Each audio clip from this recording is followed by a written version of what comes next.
Hi, I'm Kendall Trotter. And I'm Steve Hawks. Thanks for tuning in to this edition of the Las Vegas Real Estate Update.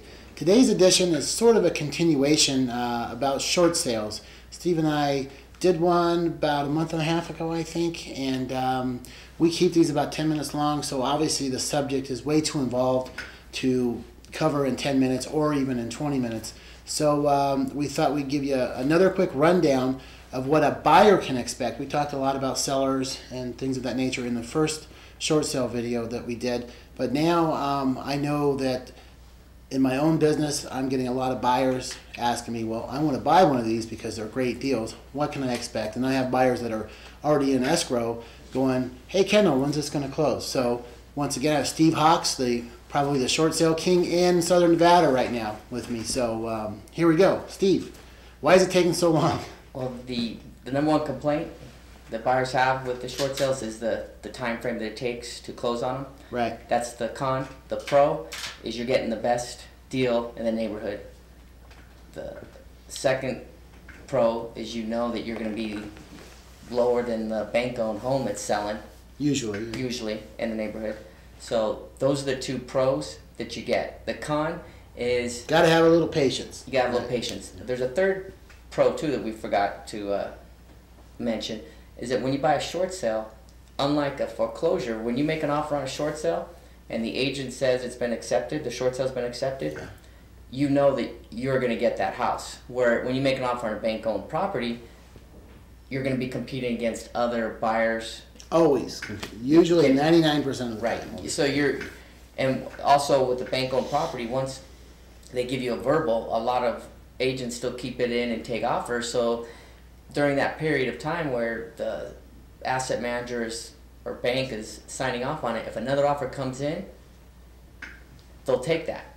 So your buyer will be out of luck. Where on a short sale, once we say you've been approved and it's been accepted, the seller signed off on it and the bank's approved it, it's yours. And actually, once the seller signs off on the offer, on the short sale offer, the buyer's not going to be competing against other buyers for that house. Right. So at least you can rest assured that if it gets accepted by the bank, which we usually get them accepted lately, you will get that property at that price. Let's elaborate on that just for a second. What Steve is talking about is everybody's looking for a bargain, and the bargains are abundant right now. A lot of our REOs, bank foreclosures. What he's talking about is many times when you make an offer on a bank foreclosure, they're going to tell you that it takes 5 to 7 business days for the bank to respond to you because they're busy, whatever, blah, blah, blah. However, in that 5 to 7 days, you may not be the only one that makes an offer. There may be 10, 15.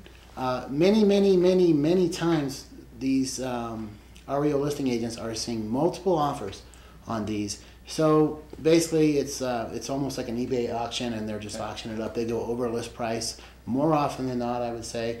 And what Steve's talking about, a short sale, is you make an offer to the seller. The seller is still the legal owner. Correct. You make an offer to the seller. If that seller accepts your offer now, however, of course, it's contingent on bank approval, but if that seller accepts your offer, that house goes into contingent status in our MLS, meaning to all the other agents, hey, there's a deal on this. Correct. And you can't get, if you're the buyer and it's been accepted, you can't get bumped off that deal. Right. You, well, I guess what you would have what we call first right of refusal on anything. So, that's your deal.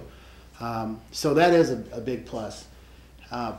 Patience is, you're going to have to, go the distance on them, though. They're not easy deals, especially from our end of it. There's a lot more work. There's a lot more to do. However, in most cases, they are worth it to hang in there. A lot of times, the short sales that have been sold, that's what the asset managers are comping at their properties. So the short sales are actually helping the asset managers comp the properties, which shows that the short sales have been better deals in the past than the bank-owned properties. Right. But you are going to have a little leeway in there on the time frame. Let's talk about due diligence. Due diligence on a short sale. Since it is not a bank-owned property, you will be provided seller's real property disclosure, you're going to have a lot better chance of knowing the history of that house than if you would have bought a foreclosure. Because a bank will never disclose anything to you because they can't. They never lived there. You're still buying it from the seller. So you'll get a real property disclosure. You'll have adequate chance to get the home inspected, just like you would do on an everyday real estate transaction. That's another advantage. On a short sale, you will have a valid seller's real property disclosure, where on the bank-owned properties you have to sign the waiver of your rights towards the seller's real property disclosure. Exactly. Who pays what? I've got one right now going that they're wanting the buyers to pay for the seller's packet, the CC&Rs and rules and regulations of the homeowners association, where customarily in Nevada, it's typically a seller's cost. So, is it when we're dividing up cost? I mean, basically, in order to be approved for a short sale, the seller has to prove that he's insolvent. He has to pretty much prove that he has no money to make the payments, and they're better off to do a short sale than foreclose. So let's talk a little bit about the closing costs. Home warranty. Can we get a bank? Usually the bank will. Most of the time, the bank will pay 3% towards your closing cost. They will pay for a home warranty. Sometimes they'll give you money for repairs. We've had this happen where during the process of the short sale being accepted, the inside of the house, they took the fridge, they took the washer, the dryer, the dishwasher, the air conditioner, the hot water heater. Basically, they ransacked the house, took everything out. The bank did, and this doesn't happen a lot, but during the short sale process, the bank did give the buyers funds to replace all that, which it does happen.